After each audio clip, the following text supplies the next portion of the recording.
Following is an AZPM original production.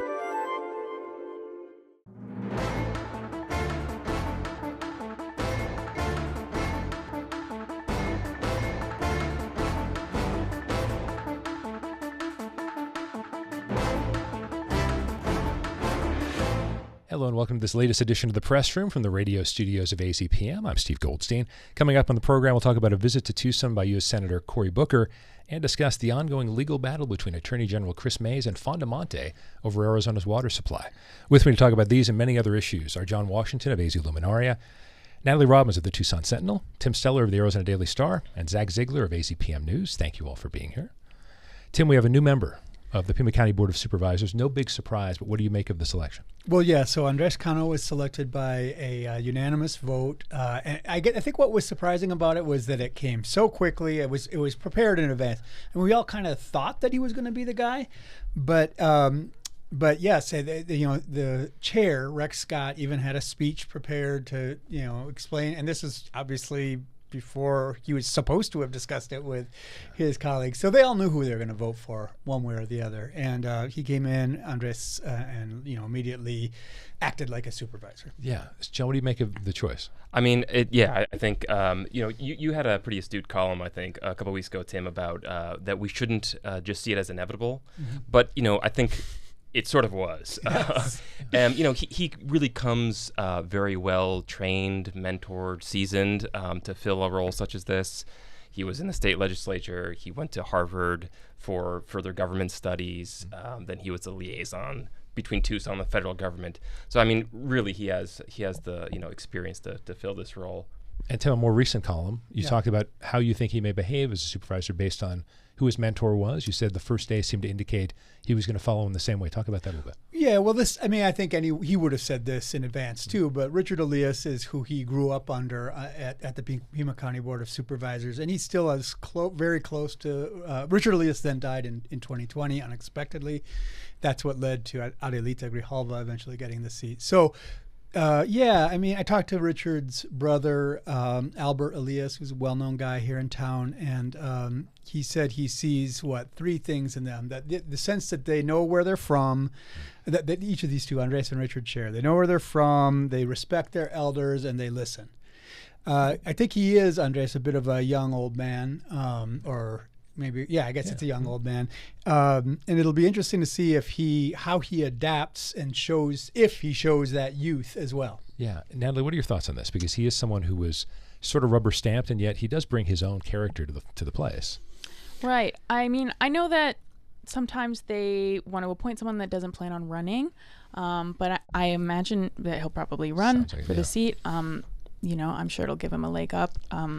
And, I was just looking at his list of endorsements that he sent out, the 250 people, and it's like every single major Democrat in Tucson and Pima County is on there. So certainly seems inevitable. Yeah. And you really didn't see him getting challenged by establishment candidates for this. You had one person of the whole group, Carla Morales, who's been on the Pima Community College Board for a handful of months now. Other than that, no one else had actually held office, at least as far as I saw during doing some backgrounding on them. I think there's also there's not really a clear political shift with this replacement here, but what will be interesting, and maybe a lot of people are hoping for, is that there's be a little bit more of a spark in a very youthful candidate with seemingly a lot of ambition too. So it'll be interesting to see how he plays it. Well, so to all of you, the fact that he has decided he is going to run, it seems. So I don't know if there's anything official, but it definitely feels like he's going to run.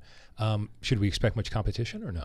I mean, I doubt it. It feels like he can write his own ticket. I'm sure he might be challenged one time or another by either a Democrat or Republican, but yeah, he's in a firm position as long as he handles the seat well. Okay.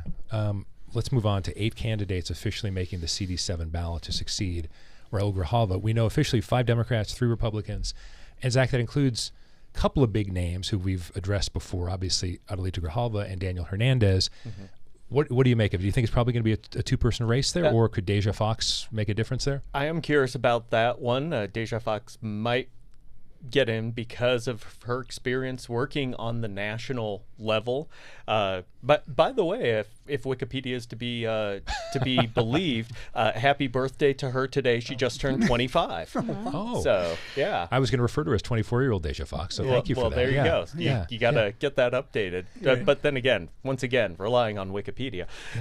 But that's the one that I see, and then that seat, you kind of have a few of the routine sacrificial lambs on the Republican side, once again including Daniel Gutierrez, who was the first to jump in on this race. I want to get to that in a moment, but Natalie, you were with us in the week after Congressman Grijalva passed. So now that we know what the names are, does it feel like Adelita is the front runner by far, or no?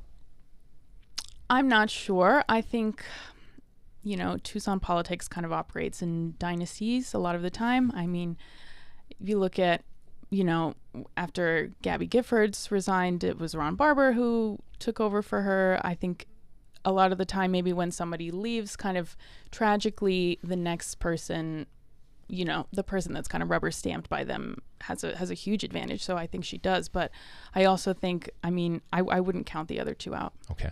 John, what do you think? Yeah, in Mexican politics, there's the phrase "el dedazo," which is like finger tapping. Who's going to get the seat? And again, I guess lean again on Tim's former column about the inevitability of potentially Grijalva taking the seat. I think it behooves us here and the press to really make this a race about the issues. It's hard to find daylight between the leading Democratic candidates right now, but right now it's maybe a little bit more of a personality test than a political test. How do we differentiate between them? And I think we need to dig into the issues. It's not about just the money and the politics or the endorsements, but actually where they stand on the issues. And that's up to us to lay it out. Well, Tim, the daylight part of it to me is interesting, though, because I think from 30,000 feet, certainly, but all you guys have covered these folks, I still think about Grijalva representing the furthest left part of the Democratic Party. And Daniel Hernandez, at least by virtue of his siblings, who make a little bit different kind of noise in the state legislature, maybe a little bit more to the center of the party.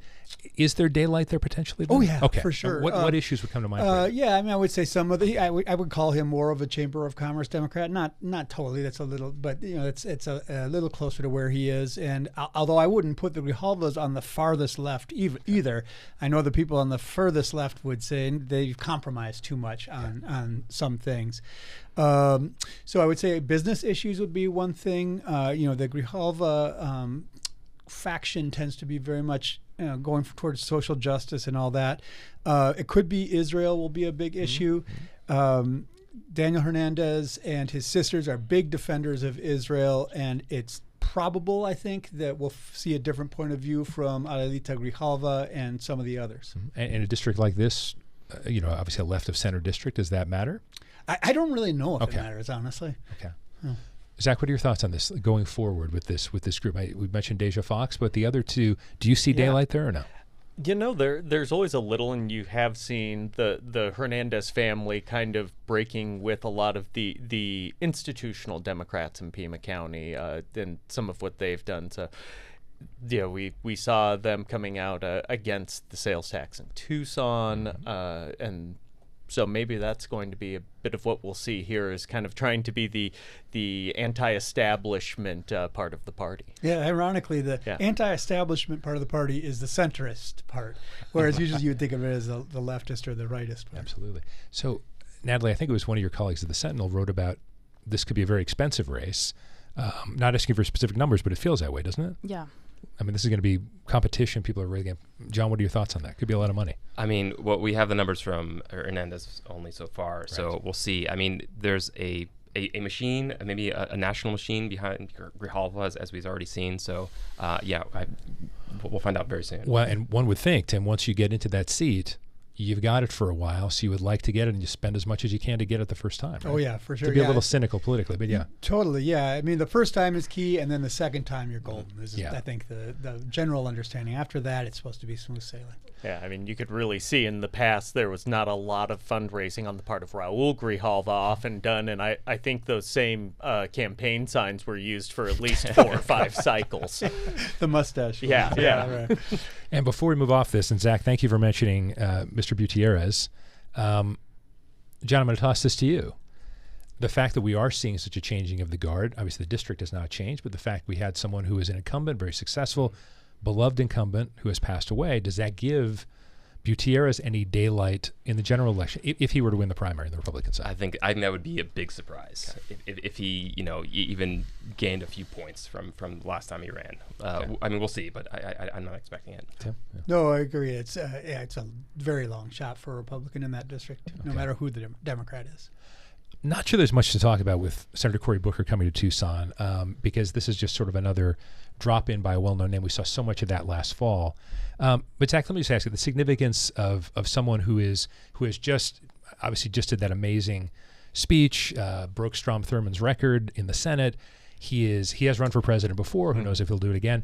Significance of him being there with Senator Mark Kelly, et cetera. Yeah, and I think that is a bit of an appeal. Kelly very known as a centrist. Booker known similarly in Arizona. He's probably pretty well known from 2019, him and Jeff Flake's friendship and their snowball fights they were having in D.C.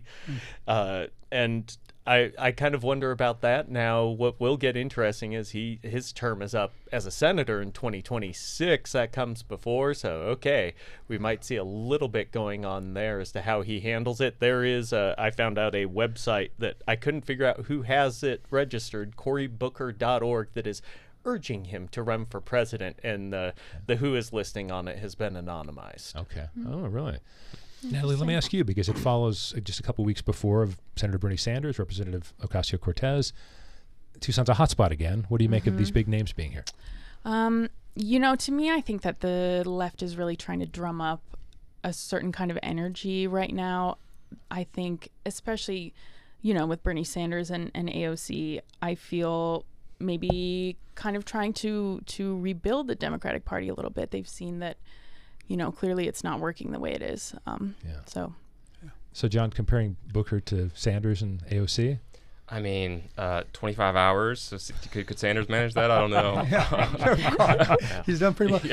Just one thing on these town halls that's kind of been bothering me, which is that, this town hall was called as a kind of challenge to make fun of Juan Ciscomani for not holding a town hall. Ciscomani did have a telephone town hall, but that was announced late. It was kind of not really a town hall.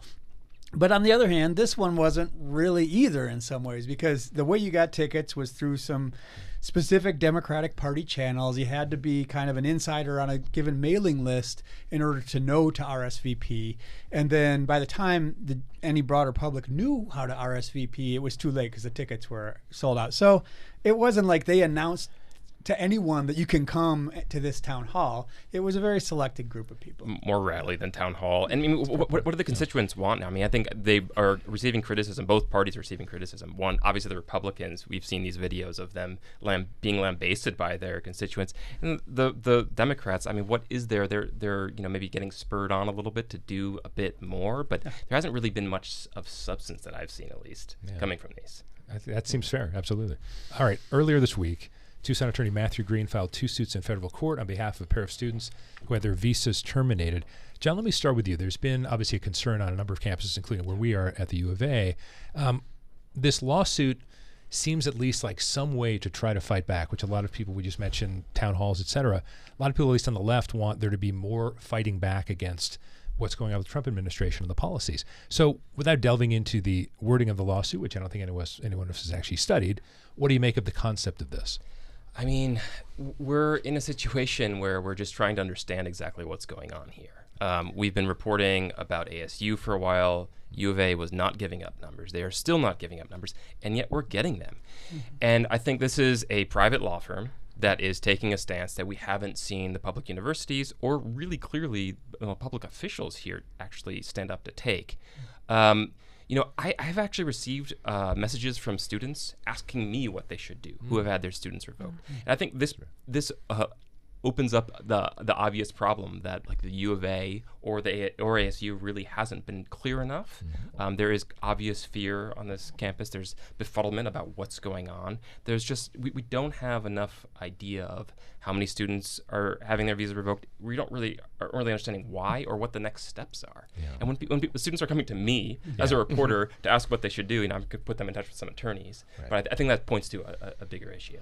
Natalie, have we seen any indication that the U of A, for example, will be more forthcoming with information, or that they really can help these students or will help these students? Well, they've been pretty cagey. They're not going public with numbers, which, is certainly a choice. I don't know. I don't know why. But I think, it's important to note that these are students who are getting their visas revoked for traffic infractions, speeding tickets, things like that. So these are not criminals. There's something interesting that seems to have happened over this period of during this kind of campaign of revoking visas, which it started with, as far as we know, people at Columbia University or other East Coast Ivy League universities being targeted apparently for their political activities. And then in more recent weeks, it's turned almost completely to people with some sort of criminal involvement, even if it's small or been taken care of or what have you. I don't know, maybe John, but I don't know of anyone who's been targeted around here specifically for their where it's evident that it's because of their political involvement. No, I haven't heard that either. I mean, in fact, ASU has said that it's not because of their any protest-related activities. And it has been like the criminal involvement. Some of them actually were just misdemeanors, and some of the criminal involvement happened years in the past. And they applied for the visa and obtained the visa after they had gone through the criminal process already. So this is actually going deep into history here to try to target these individuals. And it's contradicting previous decisions by the same State Department, right? So the same State Department previously didn't care, but now does care.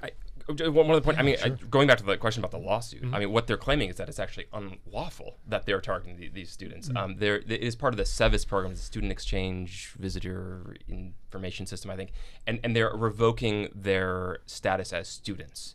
And the attorneys here at Green, Evans, Schroeder and a number of dozen of lawsuits throughout the country are saying that's actually not legal to revoke that status without due cause. Well, there was one part of a paragraph that I pulled out here. That the students whose names were not disclosed fear retaliation by the Trump administration for, quote, asserting their rights through this lawsuit and of harassment or blacklisting by third parties. I don't know how many times in the course of this program the last few weeks I've said chilling effect, but I mean, Zach, that's what makes me think of it. Yeah, and that's, you can look on both sides of this issue and see that, because that's probably why the universities aren't saying anything either, is they're looking at what's going on with Harvard. And they're thinking about the federal dollars. I mean, yeah, granted, each of these students, that's $40,000 a year-ish in tuition, but man, those federal grants worth millions are a way bigger deal, and not to mention any sort of nonprofit statuses and things like that. That's a big concern on the universities. I mean, in other words, are they protecting the students or are they protecting themselves? I mean, understandably, maybe. I mean, with millions of dollars on the line or more. But I mean, I think that is clear. Is important to make that point. If you take Harvard's case into consideration, it really becomes a situation though where you have to protect the students to protect yourself as a university, because as I understand it, the Trump administration is now questioning Harvard's right to have international students.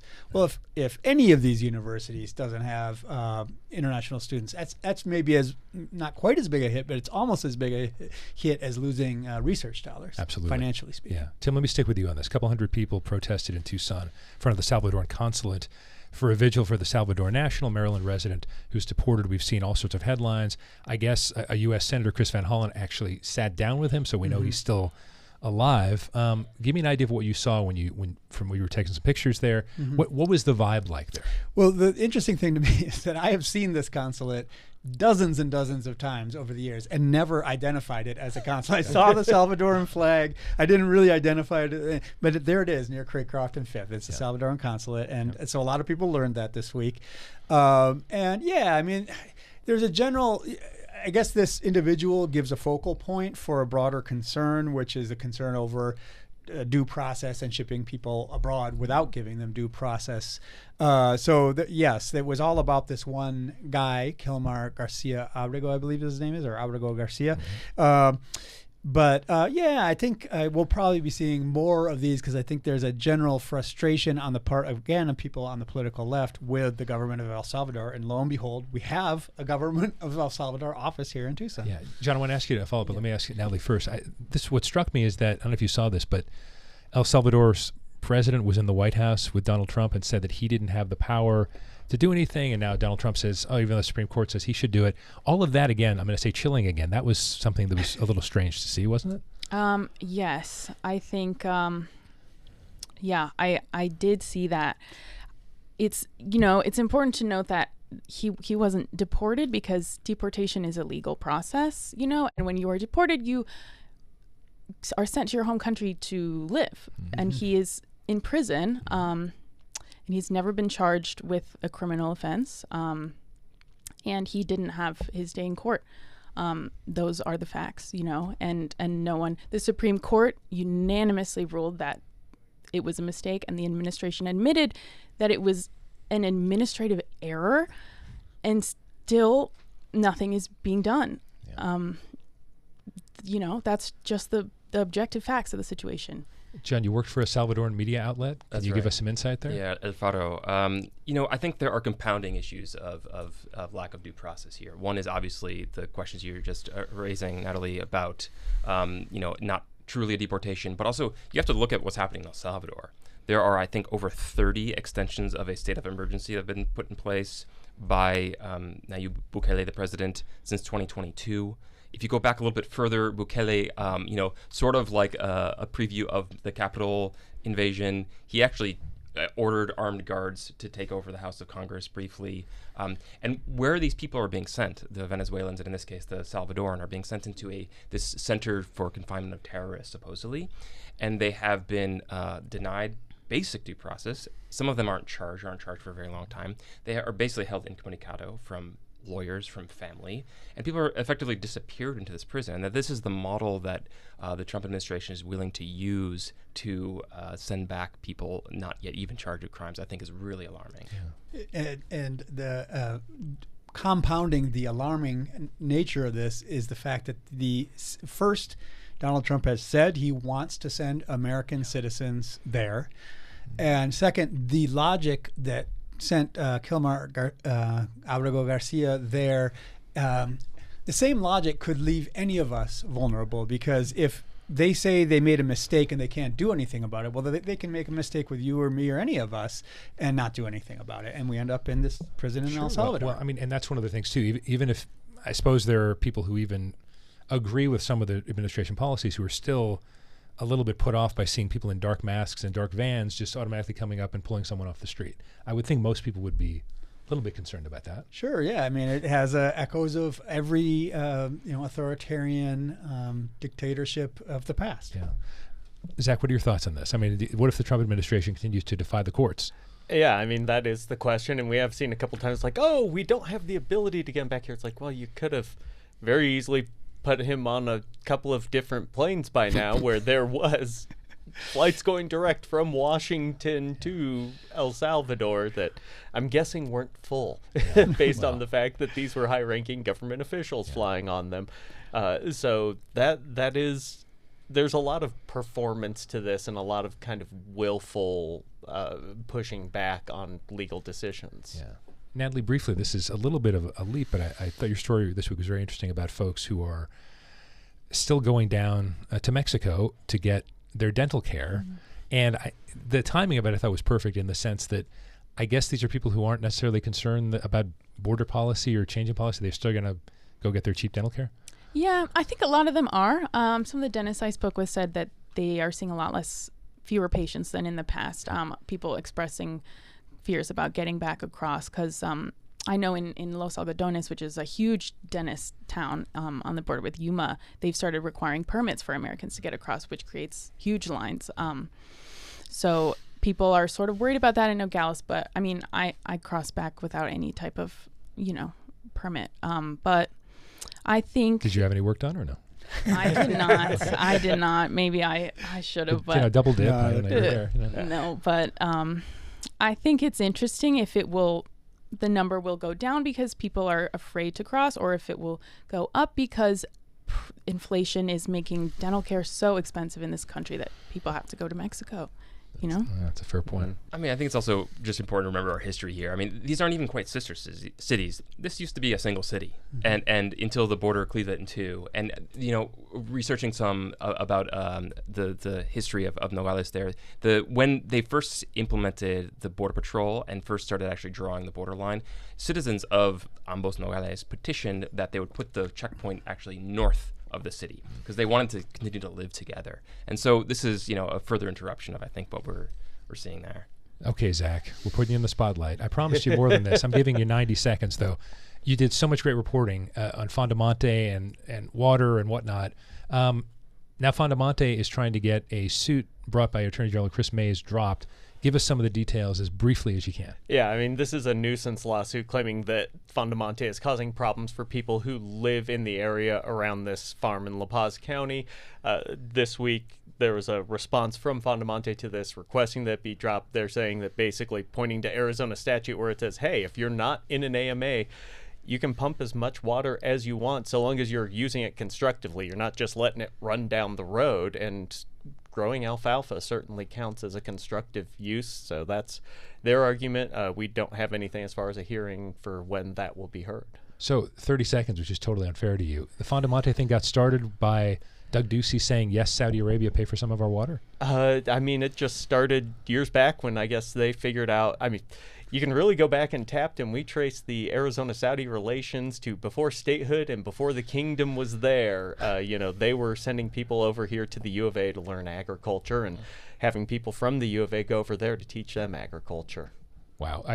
Now you're moving to Oregon. I presume you're going to keep following this. It's been your story. Hopefully. There's plenty of good people I can hand it off to here, though. So. Okay. Zac Ziegler, thank you for spending your swan song with us on the press room. We appreciate it. Oh, yeah. Happy to. Natalie Robbins, thank you. Tucson Sentinel, good to have you here. Thank you. John Washington of AZ Luminaria, thank you for getting back from Mexico City in time for the program. We appreciate it. And Tim Steller of the Arizona Daily Star. Good to see all of you. Thanks very much for being here.